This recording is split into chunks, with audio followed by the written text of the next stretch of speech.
이제 앞으로 어떻게 될까요? 저는 두 가지 가능성이 있다고 생각이 드는데, 제가 이거를 예언적으로 얘기할 수는 없을 거고요.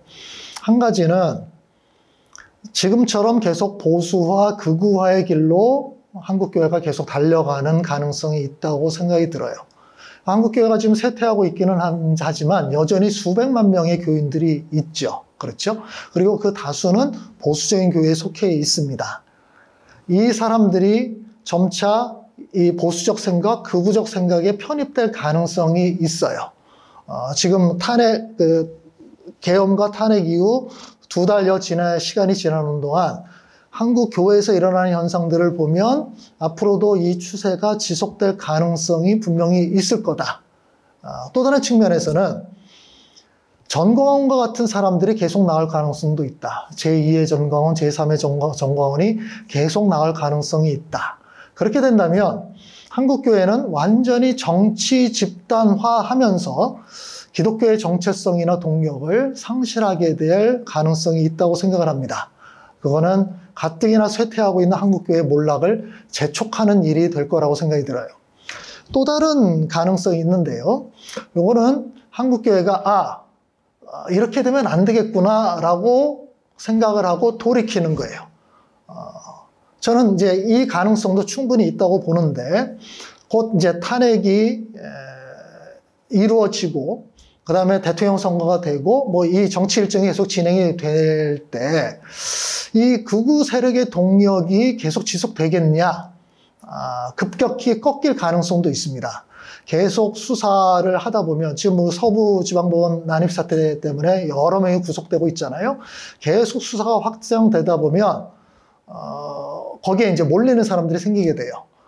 근데 예전에 진보 세력들은 수십 년 동안 감옥에 들락날락하면서 온갖 수난을 다 겪은 사람들이었거든요. 근데 지금 보수 세력들은 그런 경험들을 거의 한 적이 없어요. 근데 그런 것들을 실제로 경험하게 되면 저는 요거 버티기가 만만치는 않을 거다. 그렇게 되면서 동력이 급격히 수그러들 가능성도 좀 있지 않을까라는 생각을 해요. 여기 하나 더 붙인다면, 이게 정치 일정은 계속 앞으로 진행될 겁니다. 진행되다 보면 지금 이런 극우 세력에 부안해동했던 한국교회의 많은 성도들이 약간 피곤함을 느끼기도 하고, 그래도 이건 아니지 않냐라는 일말의 어떤 생각들이 들면서 종교의 본연의 모습으로 돌아갈 가능성도 있지 않을까라는 생각이 들기는 해요. 저는 그렇다고 해서 한국교회가 보수적인 색채를 버릴 것 같지는 않거든요. 그러나 이 극우적인 행동주의의 동력은 꺾일 가능성이 있다라고 생각을 합니다. 이렇게 두 가지 가능성, 하나는 계속 극우화의 길로 갈 가능성과 또 하나는 거기서 돌이킬 가능성이 있겠지만, 저는 어느 쪽이든 한국교회가 다시 회생할 길은 쉽지 않을 거다. 이미 임계점을 넘어갔다라는 생각이 들어요. 일단 교회 내에 있는 사람들은, 보수교회에 있는 교인들 중에 다수는 여전히 침묵하는 성도들이거든요. 이 사람들이 아주 극우적 행태를 보여주고 있는 이 목사들이나 이 지도자들을 보고 있어요. 지금은 목소리를 내고 있지 않지만 점차 이분들의 행동을 보여줄 겁니다. 어떤 행동이죠? 교회를 떠나는 거예요. 지금 그 흐름들이 조금씩 생겨나고 있습니다. 근데 이분들이 교회를 떠나서 다른 교회로 갈 수도 있겠지만, 지금 우리가 잘 알듯이 교회를 완전히 떠나는 탈교회죠. 이 현상이 더 심화될 가능성이 있습니다. 그러면 이거는 기독교 전체적으로 세력이 줄어드는 결과를 보여주는 거죠.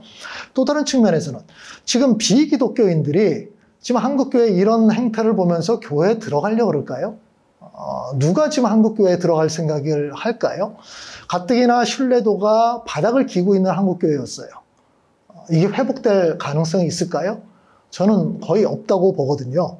그러면 결과는 뻔하잖아요. 있는 사람도 나가고 새로운 사람이 안 들어간다? 당연히 무너지는 거죠. 이거는 극우화가 계속 진행되든 아니면 극우화를 지금 멈추든 별 큰 상관은 없다. 정말 하나님의 특별한 은혜가 아니라면 이 한국교회가 몰락하는 이 추세를 멈추기는 굉장히 어려울 거다라는 생각을 하게 됩니다.